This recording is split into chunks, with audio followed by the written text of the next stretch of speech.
Hi everyone, welcome back to the another sessions on RP Trading. So let's talk about Nifty.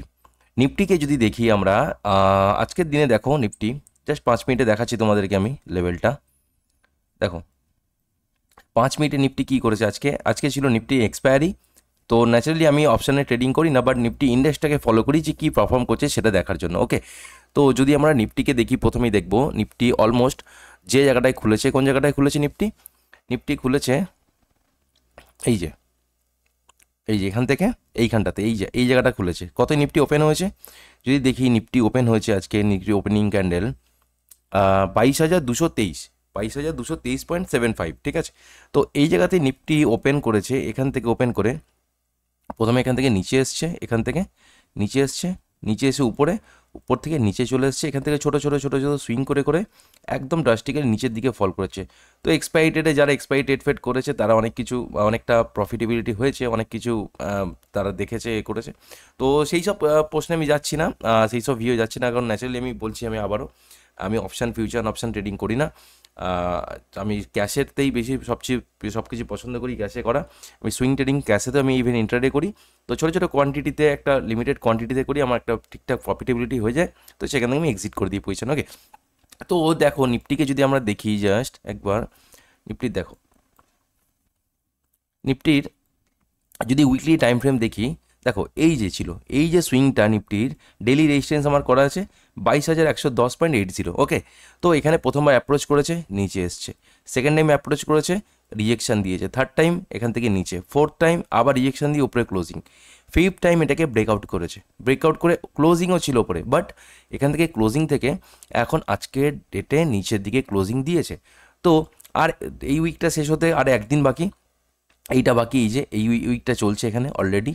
তো এই উইকে কি হতে পারে, নিফটি ভিউটা জাস্ট দেখে নাও এখান থেকে, এই লোটা 22,878, 21,878 যদি ব্রেক করে যদি এই রকম একটা ক্লোজিং নিচের দিকে হয়, মানে জাস্ট ক্লিয়ার করে দেখাই তোমাদেরকে, এই রকম যদি একটা ক্লিয়ার করে এরকম যদি ফর্মেশন করে এখানে, ঠিক আছে, তো এখান থেকে একটা এগেন নিফটি একটা ফলো থ্রু পেয়ে এগেন এই লেভেলটাতে একবার টাচ করতে পারে। এই লেভেলটা কত, 21,250, এখানে ম্যাক্সিমাম সুইংস রয়েছে। আর যদি সেটাকেও ব্রেক করে ড্রাস্টিক্যালি, মার্কেট এখানে 20,250 ইন ফিউচার আসতে পারে। বাট আমি বলছি না যে আসবে, মার্কেট বিয়ারিশ হয়ে গেছে, এরকম কিছু না।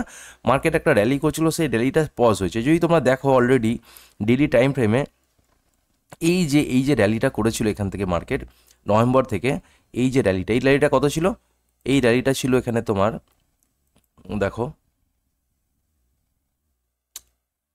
এখান থেকে র্যালিটা ছিল 3,000 অলমোস্ট, দেখো এই র্যালিটা 3,000, যদি ওভারঅল টোটাল দেখি আমি 3,275 পয়েন্টের যে নভেম্বর থেকে মার্কেট র্যালিটা করেছে, অল টাইম হাইটাকে যে টাচ করেছে, তো সেই জায়গা থেকে মার্কেট কি করেছে এখন, সেইখান থেকে মার্কেট এখানে পজ নিয়েছে। পজ নিয়ে অলরেডি যদি তুমি ডেলি টাইম ফ্রেমে দেখো, জাস্ট আমি তোমাদেরকে পুরোটা এখানে ক্লিয়ার করে দেখাচ্ছি। দেখো আমরা যে ট্রেন্ড যখন অ্যানালিসিস করি, যে লোয়ার লো ফর্মেশন যেরকম দেখি, যদি দেখি অ্যাকচুয়াল সেই ফর্মেশনই মার্কেট এখানে করেছে। দেখো দেখো এইখানে গেছে, উপরে গেছে, গিয়ে এখান থেকে নিচে ফলো থ্রু দিয়ে দিয়েছে, মানে লোয়ার লো ফর্মেশন অলরেডি মার্কেটের মধ্যে হয়ে গেছে। যদি তোমাদেরকে মানে 1 আওয়ার টাইম ফ্রেমে দেখাই, এখান থেকে 1 আওয়ার টাইম ফ্রেমে আরও পিকচারটা তোমাদের কাছে ক্লিয়ার হবে। দেখো দেখো এই যে এখান থেকে ছিল এক্স্যাক্টলি এই জায়গাটা, মেবি এইখান থেকে উপরে গেছে, উপরে গিয়ে এখান থেকে নিচে ফলো থ্রু হয়ে গেছে।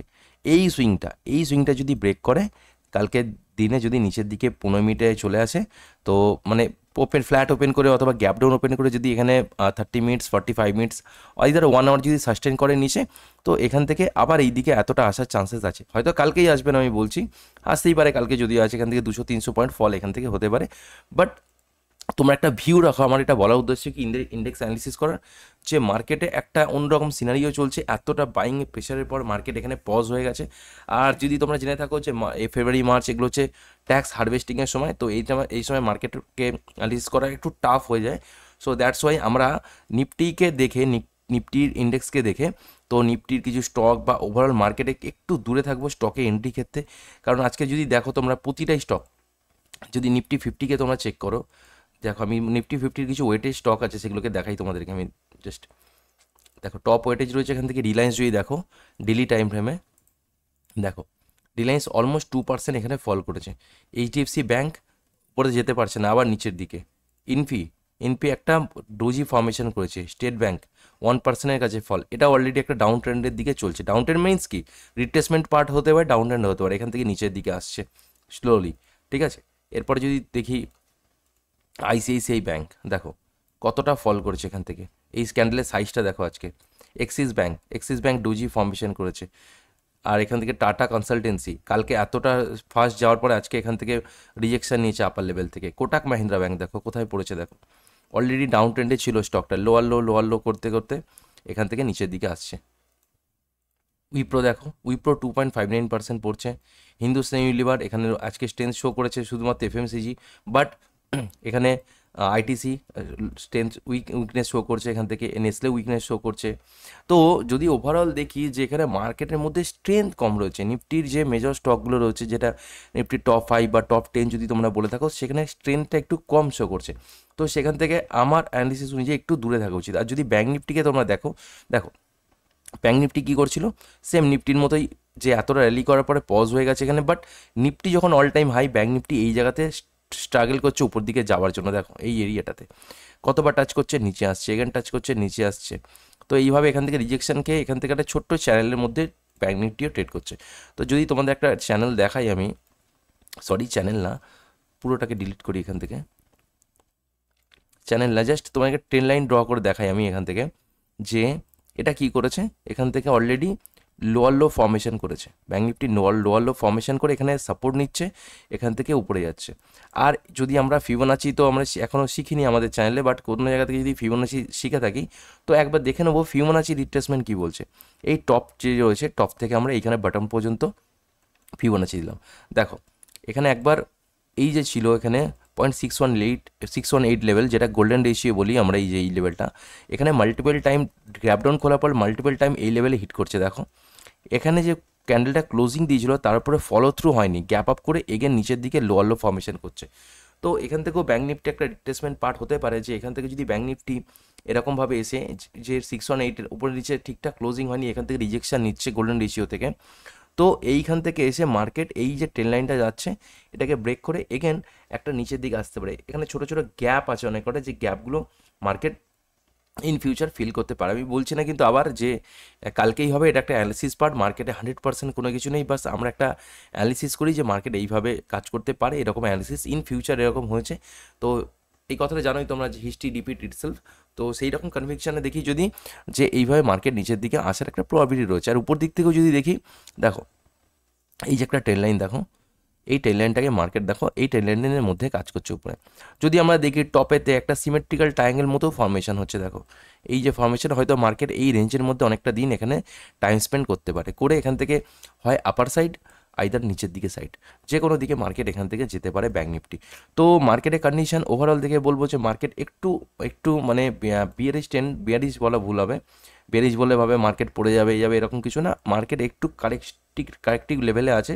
তো সেখান থেকে একটু এই উইকটা লাস্ট, কালকেই ফেব্রুয়ারির লাস্ট ট্রেডিং ডে শেষ হচ্ছে, মান্থও শেষ হচ্ছে। তো সেখান থেকে আমরা একটা উইক ওয়েট করব যে এই উইকের ক্যান্ডেলটা ক্লোজিং কী দিচ্ছে। অলরেডি আমরা দেখতে পাচ্ছি বিয়ারিশ একটা ক্যান্ডেল ক্লোজিং দিচ্ছে, যেটা আমাদের ফেব্রুয়ারির লাস্ট উইক, এবং মান্থলিতে যদি দেখি, দেখো মানে রেড কালারে ক্লোজিং হচ্ছে, যদি এখান থেকে নিচে দেয় একটু ভালো ফর্মেশন হবে। বাট যদি উইকলি দেখি, উইকলি তো পুরোপুরি বিয়ারিশ হচ্ছে। কালকে যদি এখান থেকে মার্কেট এই ফ্ল্যাট খুলে এখানেই যদি ক্লোজিং দেয় অথবা নিচের দিকে ক্লোজিং দেয়, এরকম চান্সেস নেই যে কালকে মার্কেট এখান থেকে 46,876 এরকম উপর দিকে চলে যাবে, যে এই লেভেলটা, এই যে উইকলি হাইটা রয়েছে, এই হাইটাকে যে ব্রেক করে চলে যাবে এরকম চান্সেস মানে 1% to 5%, 100%-এর মধ্যে, ঠিক আছে। তো মার্কেট এই জায়গাতেই ওই ইউকে কাজ করতে পারে। তো তোমরা কসাস থাকো, পেশেন্সলি ট্রেড করো, ওকে। আর একটা ভিডিওটা শেষ করে একটা ডিসক্লেমার দিয়ে দিই, যেটা শুরুতেই দেওয়ার প্রয়োজন ছিল আমার, যে আমি কোনো সেবি রিসার্চ অ্যানালিস্ট না, এটা শুধুমাত্র এডুকেশন পারপাসের জন্য। তোমরা শেখো মার্কেটে কীভাবে টেকনিক্যাল অ্যানালিসিস হয়, কীভাবে ফান্ডামেন্টাল অ্যানালিসিস হয়, ক্যান্ডেলস্টিক প্যাটার্ন কীভাবে সাপোর্ট রেজিস্ট্যান্স কাজ করে। তো সেই বেসিসে আমরা শুধুমাত্র শিখবো যে কীভাবে কোনো বাইসেল রেকমেন্ডেশন হিসেবে কোনো কিছু নেব না। আর আমি আবারও বলেছি, আমি কিন্তু পুরোপুরি ফিউচার অপশান থেকে দূরে, এইখানে আমি কাজ করি না কোনো, কারণ এটা রিজন কোনো একদিন কারণটা আমি বলবো পরে ইন ডিটেলসে, বাট তোমরা শুধু ক্যাশে কাজ করার চেষ্টা করো, যেখানে তোমাদের লিমিটেড একটা লস হতে পারে হলে তোমাদের সব কিছু তোমাদের হাতে রয়েছে, বাট এখানে আনলিমিটেড। গ্রিড অ্যান্ড ফিয়ারের সবচেয়ে বড় জায়গা এখানে, এখানে হারানোর সব কিছু, চাইলে তোমার সব কিছু এখানে শেষ হয়ে দেওয়া অপশানে, বাট তোমার ক্যাশেতে অতটা ইজিলি তোমার হবে না। তুমি শিখতে পারবে ক্যাশেতে, বাট অপশানে শেখার চান্সেসটা অনেকটা কম। ওকে, তো চলো, ভিডিওটা অনেক বড় হয়ে গেল, ভিডিও বেশি দেরি করবো না, ততক্ষণের জন্য বাই।